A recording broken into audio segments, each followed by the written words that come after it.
Hello everyone, आप सभी का हमारे इस YouTube channel Shubham Khadka virtual classroom में स्वागत है। जैसा कि लास्ट क्लास के अंदर हमने एक एग्जांपल देखा था जो radial velocity, transverse velocity, radial acceleration and transverse acceleration से जुड़ा हुआ था। आज की क्लास में हम इसके आगे कंटिन्यू करते हुए एक और एग्जाम्पल देखेंगे जो मोस्ट एग्जाम्पल है। यदि आप में से हमारी क्लास के अंदर कोई नया है तो हमारी वीडियोस को अपने फ्रेंड्स के साथ शेयर करें और साथ ही हमारे चैनल को सब्सक्राइब करें। आज का जो एग्जाम्पल रहेगा वो ये है। ये पेपर के अंदर कई बार पूछा गया एग्जाम्पल है, तो आप इसको इंपॉर्टेंट लगाते हुए करें। ए particle moves along a circle r is equal to 2a cos theta, in such a way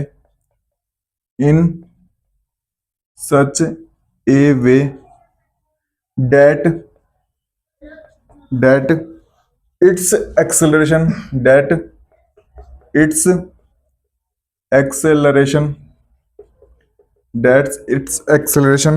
towards the origin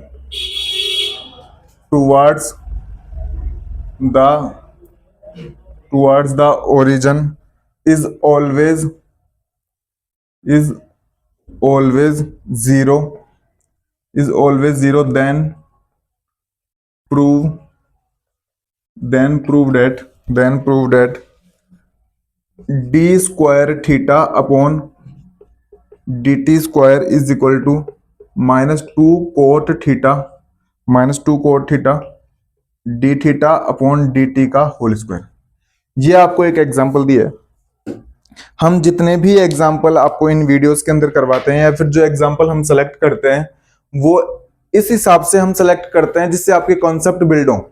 ऐसा नहीं कि हम कोई भी एग्जांपल अपनी मर्जी से उठा रहे हैं और उसको आपको सॉल्व करवा रहे हैं, ऐसा नहीं रहता है। हम एग्जांपल वही सेलेक्ट करते हैं जिससे पहली बात तो आपके कंसेप्ट बिल्ड हो, साथ में आपके माइंड में एक सीक्वेंस बने कंसेप्ट को लेके, और थर्ड जो एग्जाम पॉइंट ऑफ व्यू से सबसे इंपॉर्टेंट एग्जांपल रहते हैं, हम मोस्ट ऑफ एग्जांपल यहाँ पे वो करवा देंगे। इसके अलावा भी यदि किसी एग्जांपल में किसी क्वेश्चन में आपको डाउट आता है तो कमेंट बॉक्स में हमसे पूछे, हम उसको जवाब देने की कोशिश करेंगे। अब चलते हैं आगे की तरफ। सॉल्यूशन ये इंग्लिश में लिखा हुआ है, मैं आपको हिंदी में समझाने की कोशिश करूंगा और इसको प्रूफ करने की कोशिश करेंगे, सोल्व करने की। दोनों लैंग्वेज में लिखने से कोई मतलब नहीं है, इससे टाइम वेस्ट होगा। मैं आपको समझाऊंगा हिंदी मीडियम में भी। ये ऐसे कहना चाहता है कि आपके पास एक पार्टिकल है, यानी कि आपके पास एक कण है। आपके पास एक पार्टिकल है यानी कि आपके पास एक कण है, वो मूव कर रहा है यानी कि गति कर रहा है। और किस पे गति कर रहा है? एक सर्किल पे गति कर रहा है। और बुक वाला कहना चाहता है कि जो सर्किल है ना उसकी इक्वेशन कितनी है? ये सर्किल की इक्वेशन है।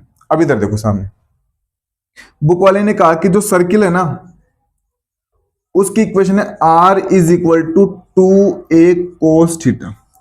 ये आपकी सर्किल की इक्वेशन है। अगर कोई आपसे पूछे इस सर्किल का सेंटर क्या होगा और इस सर्किल की रेडियस क्या होगी, तो कोई बता सकता है क्या? इस सर्किल का सेंटर कितना होगा और इस सर्किल की रेडियस कितनी होगी, कोई बता सकता है? तो एक काम करते हैं, दोनों साइड में r से मल्टीप्लाई कर देते हैं। तो इससे लिख सकते हैं क्या? r square is equal to 2ar cos theta.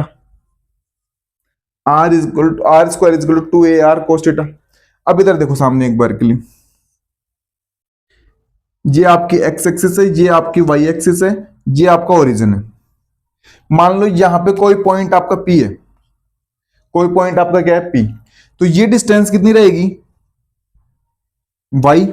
और ये डिस्टेंस कितनी रहने वाली है? x। अगर इस P के कोऑर्डिनेट कितने हैं? x, y है, तो ये रहेगा। अब अगर मैंने मान लिया इस P के कोऑर्डिनेट कितने हैं? r, theta. r, कितना है? थीटा है। तो एक बात बताओ, क्या ये डिस्टेंस कितनी रहेगी? r रहेगी। और ये एंगल कितना रहेगा? थीटा। अगर यहां पे हम पाइथागोरस प्रमेय का यूज करें, क्योंकि राइट एंगल ट्रायंगल बन रहा है, समकोण त्रिभुज बन रहा है, तो आधार स्क्वायर प्लस लंब स्क्वायर इज इक्वल टू कर्ण स्क्वायर। तो एक फॉर्मूला तो ये बन के आएगा। अगर आप जानते हो कि आधार बट्टे कर्ण आधार बट्टे कर्ण कितना होता है cos थीटा, आधार बट्टे कर्ण कितना होता है cos थीटा, x बराबर कितना निकल के आएगा r cos थीटा, x बराबर r cos थीटा। ये आपकी इक्वेशन नंबर कितनी बनेगी 2 बनेगी। लंब बट्टे कर्ण, लंब बट्टे कर्ण कितना होता है sin theta, perpendicular upon hypotenuse कितना होता है sin थीटा होता है, तो यहां से y कितना निकल के आएगा r sin थीटा। ये इक्वेशन बनेगी कितनी 3। क्या इन वैल्यूज का हम यूज कर सकते हैं, क्या कर सकते हैं? तो आर स्क्वायर की जगह तो कितना लिख दोगे X square plus Y square, और 2a यहां पे आर कोस थीटा की जगह कितना रख दोगे एक्स, एक्स। एक काम करते हैं एक्स स्क्वायर इसको इधर ट्रांसफर करते हैं -2ax plus Y square is equal to 0। यहां तक सब क्लियर है। एक्स स्क्वायर -2ax, एक काम करते हैं प्लस a स्क्वायर ऐड कर देते हैं और उस तरफ भी प्लस a स्क्वायर क्या कर देते हैं ऐड कर देते हैं। क्या इनको क्लब करके ऐसे लिखा जा सकता है क्या, x माइनस ए का होल स्क्वायर प्लस क्या इसको ऐसे लिखा जा सकता है y माइनस 0 का whole square is equal to a square. अब इसको ध्यान से देखो, क्या ये सर्किल की इक्वेशन है क्या, बिल्कुल ये सर्किल की इक्वेशन ही है। तो इसी इक्वेशन को तो कन्वर्ट किया था, लेकिन इस इक्वेशन से हमें पता नहीं लग पा रहा था कि उसका सेंटर कितना होगा और उसकी रेडियस कितनी होगी। इस इक्वेशन को देखते हुए हमें साफ पता लग रहा है कि उसका जो सेंटर है ना, उसका जो सेंटर है वो तो कितना है a,0 और उसकी रेडियस कितनी है, उसकी रेडियस कितनी है a, तो उसका सेंटर तो कितना होगा a,0 और उसकी रेडियस कितनी होगी a। तो हमें पता लग गया कि सेंटर और रेडियस कितनी आने वाली है a,0 और a। तो इनका यूज करते हुए लिख लो, अगर कहीं पे आपको ये फॉर्मूले याद नहीं है तो नोट करते हुए लिख लो, हटा दें इसको। तो बुक वाला कहना चाहता है कि आपको एक सर्किल बनाना है पहली बात तो, और सर्किल भी कैसा बनाना है, ऐसा सर्किल बनाना है जिसका सेंटर तो कितना हो a,0 और जिसकी रेडियस कितनी हो a। बनाते हैं एक सर्किल बनाते हैं।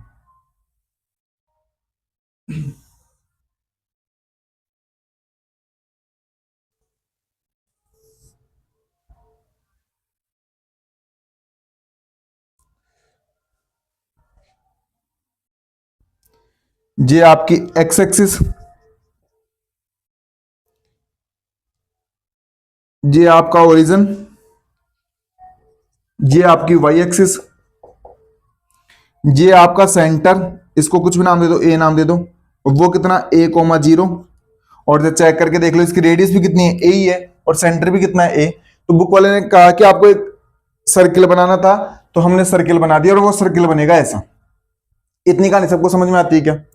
अब वो ऐसे कहना चाहता है कि इस सर्किल के ऊपर एक पार्टिकल क्या कर रहा है, गति कर रहा है, और वो गति इस प्रकार से कर रहा है कि उसका एक्सेलरेशन, उसका त्वरण ओरिजिन की तरफ, towards the origin, always 0, towards the origin always 0। मान लो कि मेरे कण ने यहां से गति करना प्रारंभ किया, यहां से मान लो इसको बी पॉइंट दे दो, बी पॉइंट से गति करना उसने क्या किया प्रारंभ किया, और गति करते करते करते करते वो इस पी पॉइंट पे पहुंच गया। इस पी पॉइंट के कोऑर्डिनेट मैंने मान लिए कितने r,θ। मेरे कण ने बी पॉइंट से गति करना प्रारंभ किया, क्योंकि बोल रहे सर्किल के ऊपर गति कर रहा है, तो मैंने माना कि बी पॉइंट से मेरे कण ने क्या किया, गति करना प्रारंभ किया, और गति करते करते वो कहां पे पहुंच गया, पॉइंट पी पर, और पी के कोऑर्डिनेट मैंने मान लिए r,θ। तो मुझे एक बात बताओ कि ये डिस्टेंस मेरी r होगी और ये एंगल मेरा कितना होगा थीटा। ये मेरी डिस्टेंस r होगी और ये मेरा एंगल कितना होगा थीटा होगा। इतनी बात सबको क्लियर है? अब वो ऐसे कहना चाहता है इस कण का एक्सेलरेशन यानी कि त्वरण केंद्र की तरफ, टुवर्ड्स द ओरिजिन यानी कि केंद्र की तरफ कितना है 0। अब मुझे एक बात बताओ, दो प्रकार, मान लो ये मेरा कोई पार्टिकल है, यहां पे प्लेन के ऊपर मेरा कोई कण मोशन कर रहा है, इस तरफ जो त्वरण का घटक होता है उसको तो मैं बोलता हूं रेडियल एक्सेलरेशन। क्या बोलता हूं? Radial acceleration. हम डेरिवेशन के अंदर देख चुके हैं, ध्रुवांतर रेखा की दिशा में जो त्वरण होता है, ध्रुवांतर रेखा यानी पोलर लाइन की दिशा में जो त्वरण होता है उसको क्या बोलते हैं रेडियल। इसके परपेंडिकुलर दिशा में, इसके परपेंडिकुलर दिशा में जो त्वरण होता है वो कौन सा त्वरण होता है, ट्रांसवर्स एक्सेलरेशन। कौन सा होता है? Transverse acceleration. Transverse acceleration. तो बुक वाला कहना चाहता है कि जो टुवार्ड्स द ओरिजिन है, जो केंद्र की तरफ आ रहा है, जो किसकी तरफ आ रहा है, केंद्र की तरफ आ रहा है, वो जीरो है। Acceleration towards the origin is always zero, यानी कि मेरा रेडियल एक्सेलरेशन कितना है, जीरो। अगर आपको ये नहीं पता कि रेडियल एक्सेलरेशन और ट्रांसवर्स एक्सेलरेशन क्या होते हैं, तो आप प्लेलिस्ट में जाके पहले वीडियोस देखें, उनके अंदर मैंने क्लियर किया है कि रेडियल एक्सेलरेशन कौन सी डायरेक्शन में होता है, ट्रांसवर्स एक्सेलरेशन कौन सी डायरेक्शन में होता है। तो बोलते हैं ओरिजिन की डायरेक्शन में जो एक्सेलरेशन है ना वो जीरो है, तो ओरिजिन की डायरेक्शन में जो मेरा एक्सेलरेशन होता है ना वो रेडियल एक्सेलरेशन होता है। कौन सा होता है, रेडियल एक्सेलरेशन। तो इसको हटा दे।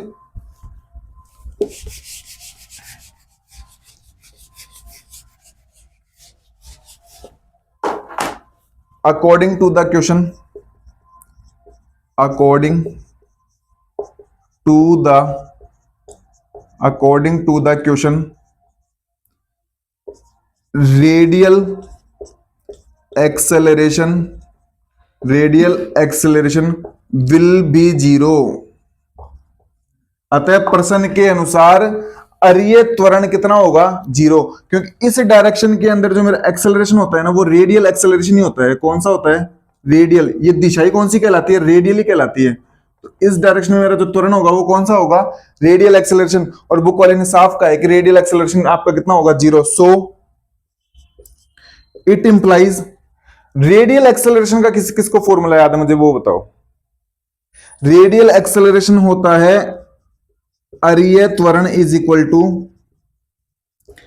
Are double dot minus R theta dot का whole square, R double dot minus R theta dot का होल स्क्वायर, और इज इक्वल टू कितना कर दो, जीरो। Equation number 1। क्योंकि ये होता है, ये फॉर्मूला डायरेक्ट याद होना चाहिए। कोई ट्रांसवर्स एक्सेलरेशन बताएगा कि मुझे ट्रांसवर्स एक्सेलरेशन कितना होता है, बताओ।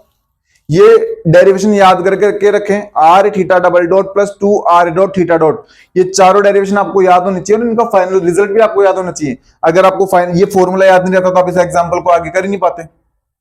ठीक है, बुक वाले ने ये चीज दी है क्या, R is equal to 2a cos theta. It is given that R is equal to 2a cos theta. Equation number 2, equation number 2। इधर ध्यान से सुनो एक बार। एक काम करते हैं, यहां पे आर डबल डॉट पुट करना है ना, तो इसका क्या करना होगा, अवकलन करना होगा। और वो भी कितनी बार करना होगा, 2 बार करना होगा, क्योंकि एक बार करोगे तो आर डॉट आएगा और दोबारा करोगे तो कितना आएगा, R double dot. Differentiate equation 1, differentiate equation 2, sorry equation 2।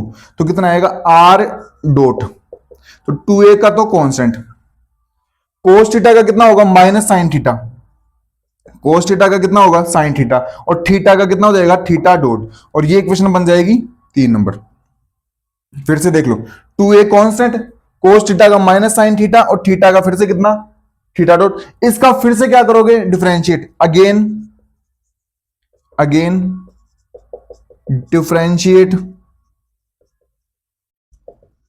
Equation 3, again differentiate equation 3। तो कितना आएगा, आर डबल डॉट, इधर तो आर डबल डॉट हो जाएगा, माइनस 2a तो आ जाएगा बाहर, ये तो कांस्टेंट, माइनस 2a तो आ जाएगा बाहर, ये तो कांस्टेंट। इसका फर्स्ट इंटू सेकंड से करोगे तो first function as it is, second का थीटा डबल डॉट, प्लस पहले साइन थीटा का करोगे, साइन थीटा का कोस थीटा, और थीटा का फिर से थीटा डॉट, और एक थीटा डॉट पहले से ही है, ये आ जाएगा। फिर से देख लो, माइनस 2a तो कांस्टेंट बाहर, प्रथम फलन ऐसे कैसे, सेकंड का अवकलन, प्लस सेकंड फंक्शन तो एज इट इज, और फर्स्ट का करोगे तो साइन थीटा का कितना आएगा, कोस थीटा, और कोस थीटा का कितना आएगा, थीटा डॉट। और ये इक्वेशन नंबर बन जाएगी 4।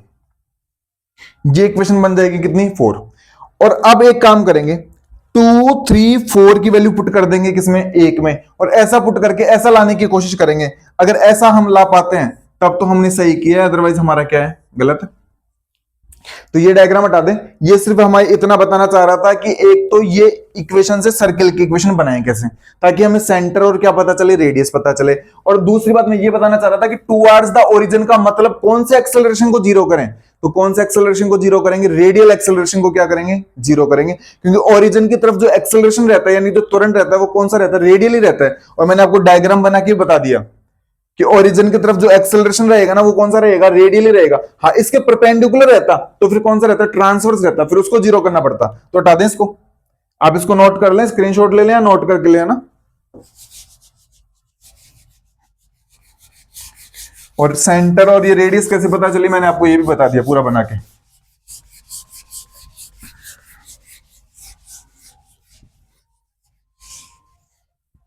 अब एक काम करते हैं, 2 3 4 की वैल्यू किसमें पुट कर देंगे, 1 में। Putting the values of equation 2 3 and 4 in equation 1। किसमें पुट कर रहे हैं, 1 में। तो कर दो भाई, आर डबल डॉट की जगह तो ये पुट कर दो, -2a sine theta, theta double dot, plus cos theta, theta dot का होल स्क्वायर, थीटा डॉट का होल स्क्वायर।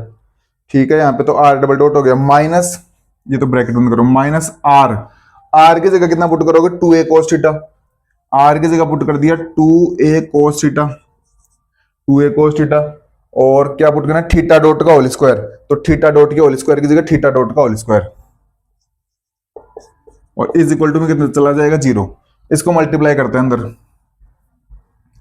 तो माइनस का 2a sine theta, theta double dot, minus का 2a cos theta, theta dot का whole square, या -2a से multiply कर रहे हैं ना यहाँ पे, और वो एज इट इज लिख देंगे, -2a cos theta, theta dot का whole square is equal to 0। ये एज इट इज आ जाएगा, -2a sine theta, theta double dot, ये देखो दोनों सेम है क्या, दोनों सेम है तो क्लब होंगे, और क्लब होके कितना बनाएगा, -4a cos theta, theta dot का whole square is equal to 0। एक काम करते हैं, इसको उधर ट्रांसफर करते हैं, तो -2a sine theta, theta double dot is equal to 4a cos theta, theta dot का होल स्क्वायर।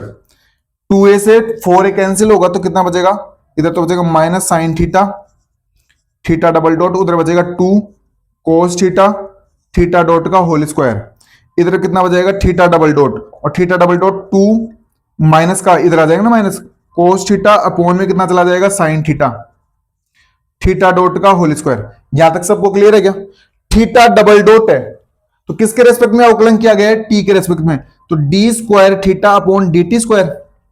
यहां तक क्लियर है, -2 cos theta upon sine theta कितना होता है, कोट थीटा, कोट थीटा, और यहां पे थीटा डॉट का होल स्क्वायर, इसका मतलब D theta upon D T का whole square, D theta upon D T, एक बार चेक करो ये लाना था क्या, D square theta upon D T square -2 cot theta D theta upon D T का होल स्क्वायर। बिल्कुल हमें ये लेके आना था। इस प्रकार से दिए गए एग्जाम्पल को हमने क्या कर लिया, प्रूफ कर लिया। ये पेपर के अंदर कई बार पूछा गया एग्जाम्पल है, पेपर के अंदर हो सकता है कि आपके भी आने वाले एग्जाम में ये एग्जाम्पल पूछ लिया जाए, तो आप इसको स्टार लगाओ। मैं उम्मीद करता हूं कि ये एग्जाम्पल समझ में आया होगा। जिस स्टूडेंट को ये एग्जाम्पल नहीं समझ में आया, एक बार फर्स्ट वीडियो से जाके रेडियल एक्सेलरेशन, ट्रांसवर्स एक्सेलरेशन क्या होते हैं पहले वीडियो देखे। अब फर्स्ट वीडियो से देखते हुए यहां तक पहुंचे, आपको 100% ये एग्जाम्पल समझ में आया होगा। मैंने बिल्कुल जीरो से स्टार्ट किया है। हमारी क्लास की खास बात यही रहती है कि हम सभी स्टूडेंट्स को इक्वल लेके चलते हैं, और हमारी क्लासें बिल्कुल जीरो से स्टार्ट रहती हैं। हम कभी भी ऐसे नहीं करते हैं कि आपके जो कंसेप्ट क्लियर नहीं है उनको छोड़ते हुए, स्किप करते हुए आगे बढ़े। हम क्लासों को रिवाइज भी करवाते हैं और साथ में बिल्कुल जीरो से स्टार्ट करते हैं। तो आप फर्स्ट वीडियो से देख के यहां तक पहुंचे, आपको 100% एग्जाम्पल समझ में आया होगा। आप इसी प्रकार लास्ट तक हमारी वीडियोस के साथ बने रहें, जिससे हमारा मोटिवेशन बना रहे। आप सभी छोटे भाई बहनों का धन्यवाद। Thank you.